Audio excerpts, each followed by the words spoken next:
Hi everyone, just স্নান করার পর আমি কি ইউজ করি সেটাই আপনাদের সাথে এখন আমি শেয়ার করি। তার আগে একটা কথা বলি, শীতকালে যদি সকাল সকাল স্নান করে নিতে পারেন তাহলে কিন্তু দেখবেন আপনার সারাদিনের অর্ধেক কাজ কিন্তু খুব সহজে মিটে যায়। এই স্নান করতে যাওয়ার আগের যে প্রিপারেশন, মানে মনকে তৈরি করা, বাপরে বাপ, এটা কিন্তু বিশাল না বাড়িয়ে আমি যেগুলো স্কিন কেয়ারে ব্যবহার করি সকালবেলা স্নান করার পর এই শীতকালের জন্য, সেগুলো আপনাদের সাথে আমি শেয়ার করছি। রয়েছে টোনার, এটা গুড ভাইবসেরই একটা টোনার। বটলটা একটু লুজ হয়ে গেছিল, একটু লিক করছিল বলে আমি এর মধ্যে শিফট করে নিয়েছি।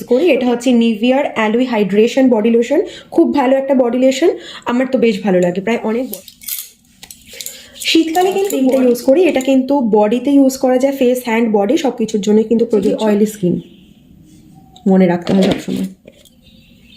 ইয়ার স্কিন ন্যাচারালি এই ব্রাইট কমপ্লিট এই ছোট ইউজ করার পরে এটা মানে গ্লো টাইপের আসে।